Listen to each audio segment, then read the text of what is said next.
Well, hi everybody. It's Monday. Joe Chaffee, Fios One News, Long Island, and Fios One News, New Jersey. And Joe Rayo, Fios One News, Lower Hudson Valley, and it turned out to be, as anticipated, a warm and sultry, sticky day out there today, Joe. With one glaring exception, and that was this morning. When I went out this morning in my backyard in central Long Island, the first thing I noticed was that there was a south wind at every bit of 15 to 20 miles an hour, and this was at about 7 or 8 o'clock in the morning. Mm-hmm. And at that point, I knew there's no way it's getting anywhere close to 90 where I am. And I'm in an area that usually does get very warm in situations where there's a southwest wind, but it was a south wind, and 3/4 of Long Island barely made it into the low 80s. If you were in northern Nassau, northwestern Suffolk County, you made mid to upper 80s, but you didn't see what some of the models were doing late last week, showing numbers like 93, 94 for my area anyway. Well, in fact, for the Lower Hudson Valley, I think one of the hand-drawn progs from the Weather Prediction Center down in Washington or Maryland indicated that in the Hudson Valley for today we could get as high as 99, and we didn't come anywhere near that. Right, but Albany got to 97. Okay. And they broke a record there, but there were no records broken here. Not down here. The high temperature at White Plains was 90. At my house in Putnam Valley, it was 93 degrees, and Newark got to 96. And as we predicted, 95, 94, 95 in Teterboro, whatever. Yeah, Teterboro, I was kind of surprised, to tell you the truth, because Teterboro actually finished lower than Newark did. Central Park, I believe, only got to 91, right, although they got to 91 yesterday, so that was 2 days in a row. Maybe they adjusted the thermometer. Maybe they heard us and finally did something about that thermometer in Teterboro. But it could be. One of the things, so this is actually the map that I have up here. This is the current map with the current radar and the temperatures. And big change from just a couple of hours ago when we were in the low to mid 90s, with the exception being the south-facing shorelines, low to mid-90s. Now, because of this first little band of thunderstorms that rolled on through, we've got temperatures that are in the 70s, and in some cases even the low 70s. But the actual cold front is still not through our area, and we're going to have to wait until later tonight for that. And in fact, there'll be a second band of showers and scattered storms. Right, which we can show. Yeah. I'm just going to shift the map over a little bit.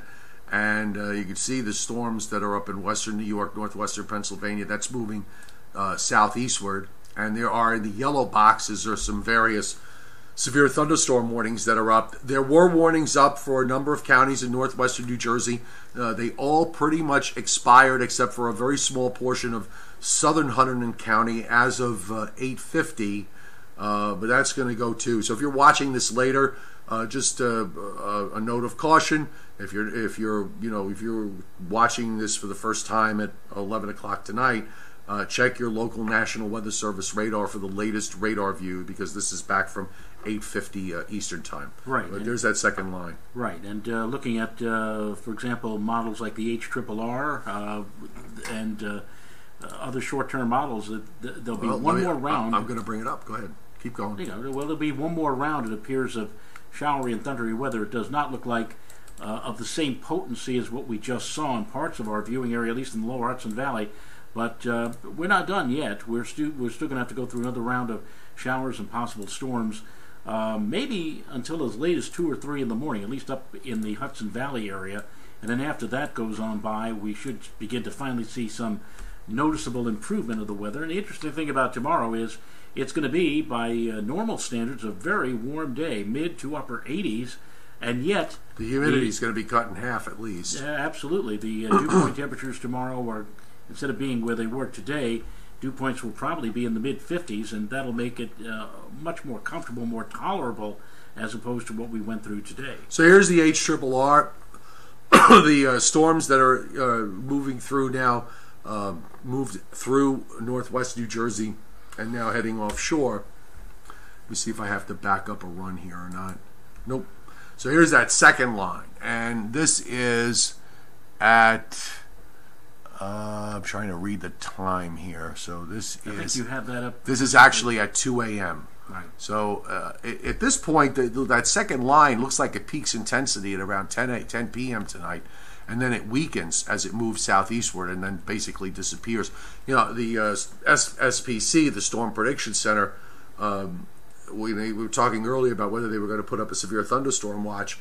One of the things that was arguing against it was the fact that the marine layer near the coast could impact these storms as they were moving southeastward, causing them to weaken, and that's really what the HRRR is doing. Right, and you know, maybe they weren't severe in the classical sense, or if you're looking at the various parameters for categorizing severe weather, but there were some hit or miss areas that saw severe thunderstorm warnings posted, for example, in Orange County and portions of Putnam County, and also that particular line that came on by a little while ago had quite a bit of cloud-to-ground lightning, and before I left for work today, I usually have my computer at home, my PC on sleep mode, but I said I don't feel good about this, and I actually turned them off, both of the computers I have in my house, because I was worried that we were going to lose power, and you don't want to have, you know, a sudden loss of power if you have something like a computer still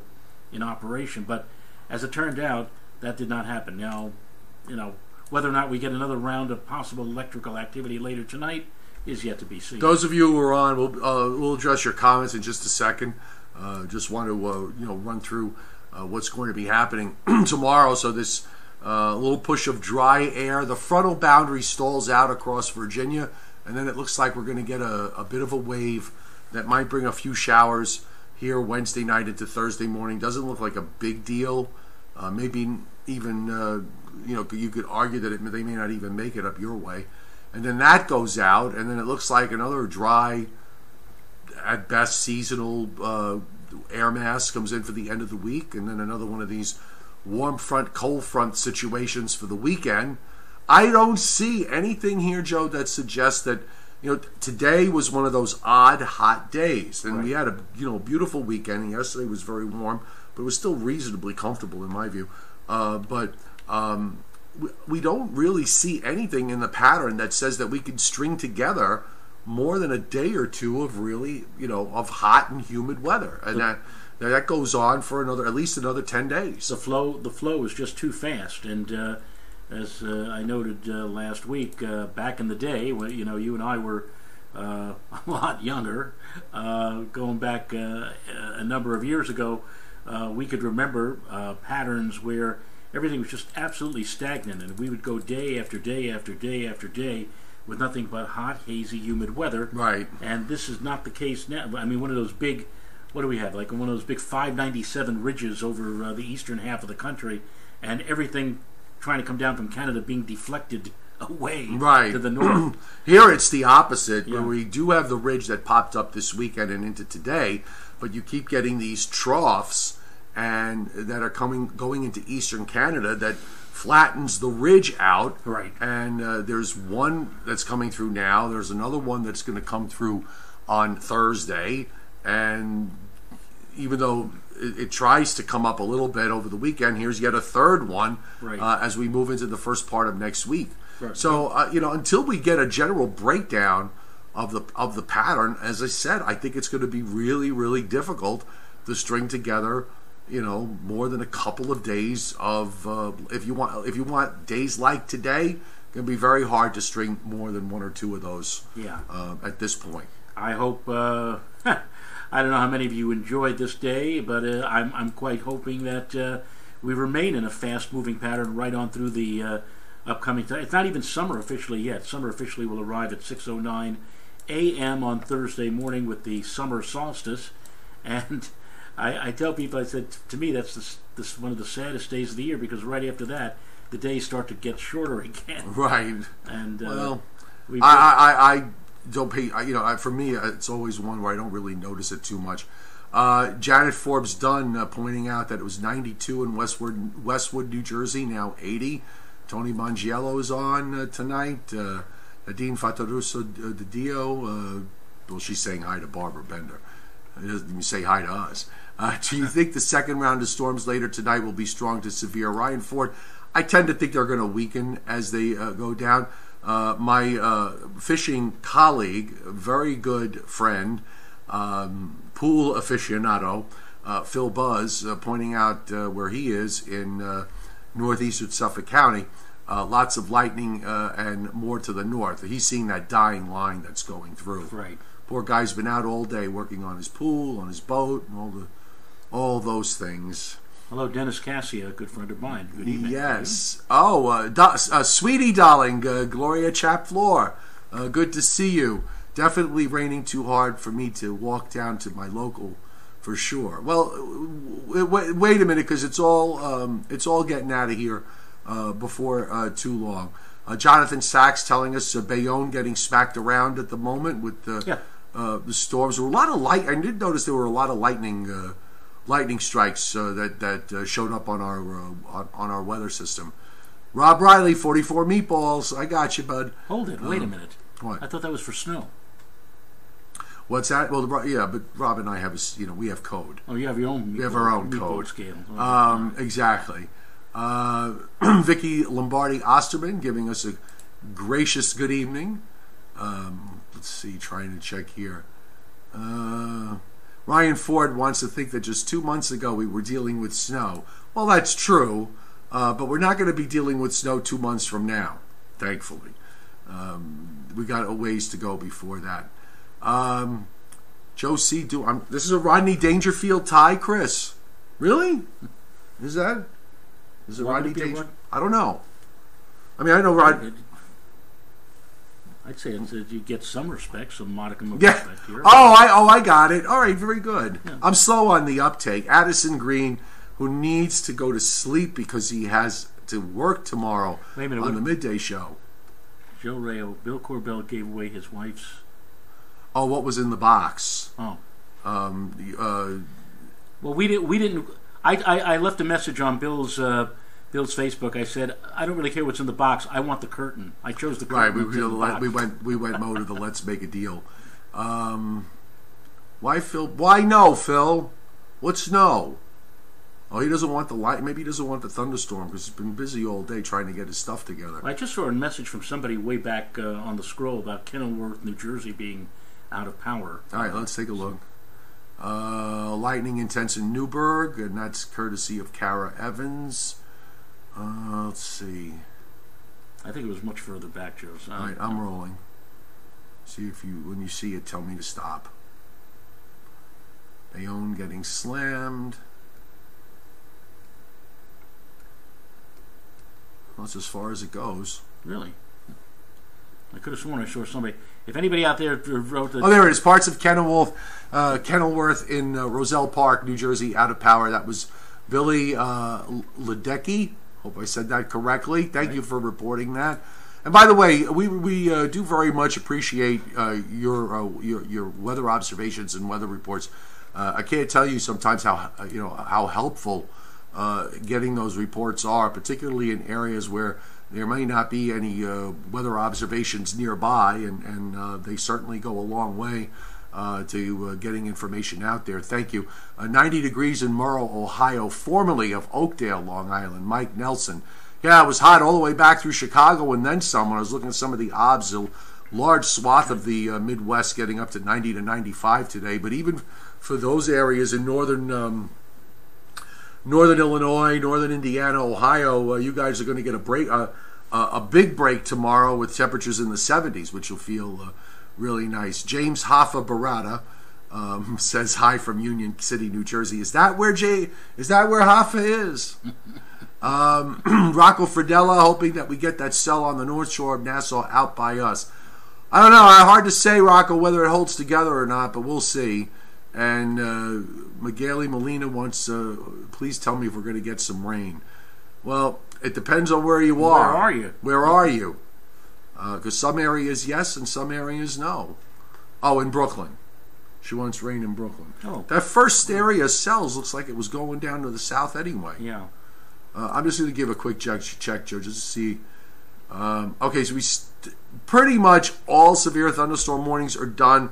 There's a warning up for Philadelphia right now, and a very small portion of southwestern New Jersey and western Burlington I think that's Burlington County. Yeah, I'm pretty sure that's Western Burlington. Let me just double check before I misspeak. Northwestern Burlington for Philadelphia County also. So that's what's left of that first area of thunderstorms, and then we'll see what the second area brings about tonight if it holds together. I don't have nothing really to add except, tomorrow will be a nice day and kind of a mixed bag of sun and clouds on Wednesday. We get a few more showers Wednesday night and early Thursday with that wave moving along that front, and then we go back to dry weather for the end of the week. It looks like this weekend we may have a couple of days of higher than normal days of high dew points humidity. and humidity, and then we dry out again. So. Tony Mangello, I don't have anything scheduled at the moment until August. I believe August 20th is my next one, and that's going to be at the Sachem Library. But I have nothing for the rest of this month. I have nothing for the month of July and the very beginning of August. Taking a bit of a break, which I need. Oh, and a week from tomorrow night, if any of you are in the vicinity of Upper Manhattan, 81st Street and Central Park West at the Hayden Planetarium, and periodically I give a lecture in the Space Theater, the big dome that they have there with the Zeiss 9 projector. And a week from tomorrow night we'll be talking about some of the highlights of the summer season, of which we spoke about, or at least I spoke about on our weather special a few weeks ago.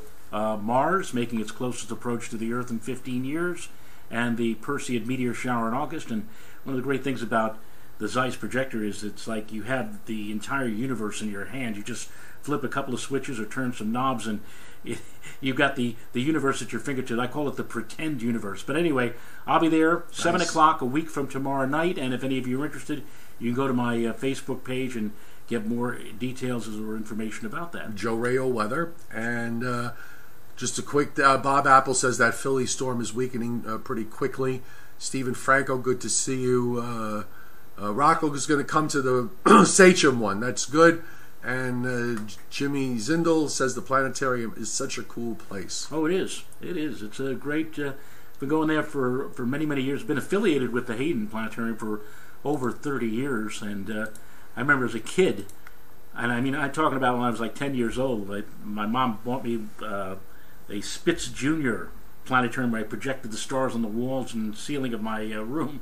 And now here I am all these years later working with an instrument that...